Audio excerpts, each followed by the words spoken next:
Hello and welcome to Post Perspective TV. I'm Dayna McCallum, and we'd love to be joining you live from Amsterdam this year, but instead we are virtually celebrating what we're calling IBC season. We're very happy to join us virtually today, two folks from Adobe. Please join me in welcoming Victoria Nece. Hi, Victoria. Hey there. It's great to be here. Thanks for joining us. And we also have with us Francis Crossman. Hello, Francis. Hello. Wish we were in Amsterdam, but this is great too. I wish we all were too, but I think Adobe Polka Dot is going to be released soon, which is sort of in honor of the fun city that we're not in today. So Francis, if you would like to catch everybody up, there is some big news released for the virtual show in Premiere Pro. Yeah, so the two big things I'd like to talk about right now are HDR for broadcasters and scene edit detection. So let's start with HDR. HDR is basically the ability to capture and display a large amount of color and light. And in doing so, you can make images that are much more vibrant and true to life. And we really think that in this time of separation and everyone being apart, anything that can help you be in the event even a little bit more is really important. And so what we've done is we've created really a workflow. It's not one feature per se, but it's a fully color managed workflow in Premiere centered around Rec 2100 HLG. It's a bit of a mouthful, but that stands for Hybrid Log Gamma. And that is an HDR color space that the broadcast industry has decided to use. So we have two main codecs that supports. That would be ProRes and XAVC Intra. We chose those specifically based on the needs of the broadcast industry.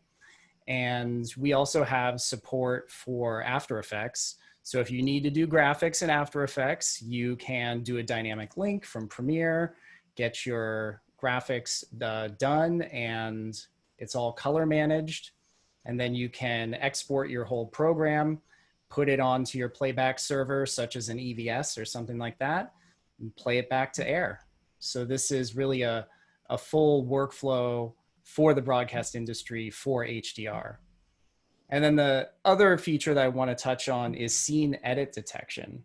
So this is another feature that's powered by Adobe Sensei. That's the Adobe machine learning and artificial intelligence platform. And what this does is it automatically detects cut points in previously rendered out videos. So imagine you get, an hour-long video from a colleague that's a finished piece and they want to create a trailer out of it or something like that. If you wanted to find where all the shots are, it'd be fairly cumbersome to sort of go through with the blade tool and figure out where all those edits are. So with scene edit detection, that's completely automated and it happens right in the timeline. We have options for simply placing cut points, like blade edits at each cut point, or we can also create a bin of subclips. And that's actually a really important feature to note because that came to us through our public beta program. We had this in beta and we got a lot of feedback, and some of the feedback that we got was that, hey, this is great, but we really wish that we could create subclips. So based on that feedback, we added that, and this is being released in September. So we're very excited about that. Okay, that's great. And the collaboration between your users is always a good road to be going down.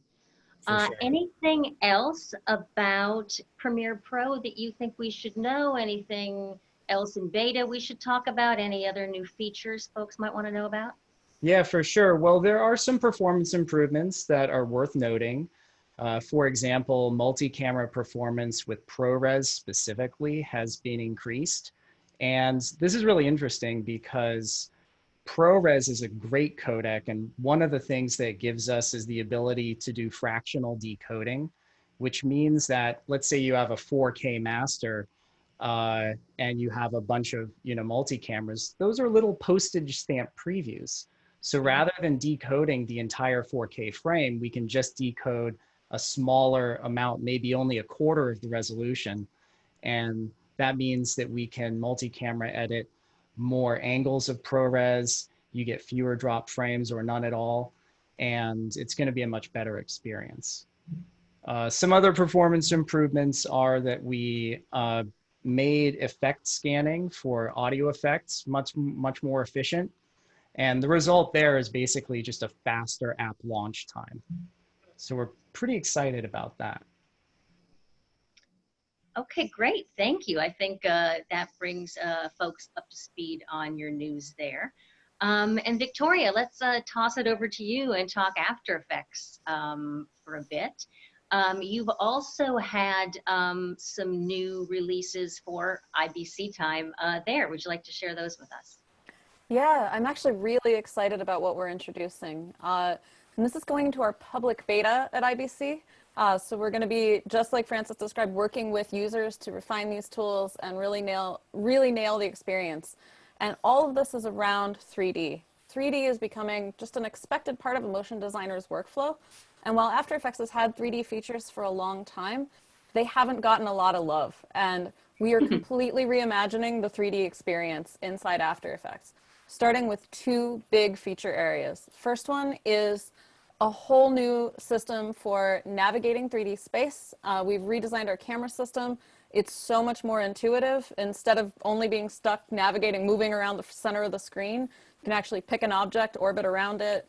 It's much more intuitive. There's handy keyboard shortcuts so you can start moving in space without interrupting the rest of your workflow.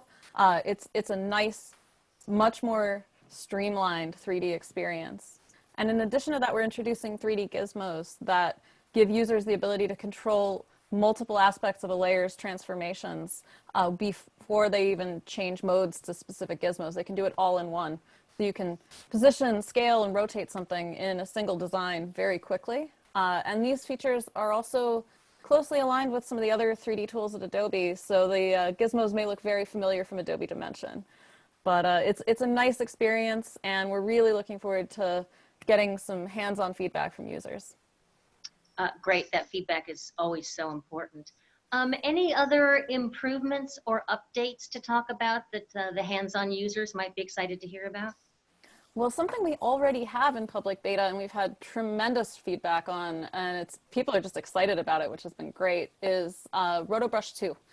And this enables users to easily extract a person, an object from a scene, even without a green screen and without doing tedious frame-by-frame work. It uses, again, power of machine learning. It's Adobe Sensei driven. And it can follow your selection from one frame to the next, even with complicated backgrounds, moving cameras, moving subject matter. It makes rotoscoping possible in workflows where it never would have been possible before because it's just so much faster. Great, exciting times. And again, the user-based feedback from the beta testing is always so important. Definitely. Most definitely. And actually, you know, Premiere does have one other feature going into public beta in the September timeframe, which is quick export.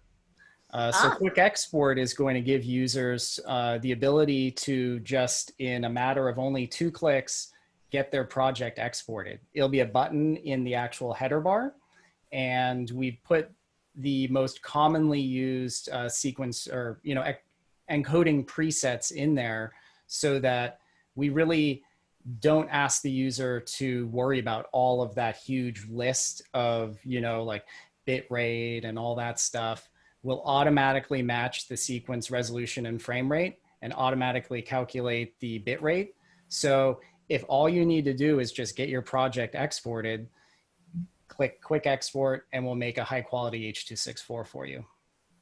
Great, and I'm sorry if I missed this. This is in beta, this is in the current This is in beta. It's in beta, okay. It's going into beta in the September release in the same time frame. Yeah. Great. Okay. You guys are full of news. Any last thoughts for our folks watching today? Victoria, anything we missed? I really wish we could be seeing everyone in Amsterdam, to be honest. It is my favorite show of the year. I think we're all sad not to be there this year. But life is rolling on, times are rolling on, and you guys at Adobe are rolling on. So thank you for sharing all that news with us today. Thank you for having us. Thank you. Thanks, Francis. Okay, that's us. We're not signing off from Amsterdam, but we are signing off from Post Perspective TV. Thanks for watching.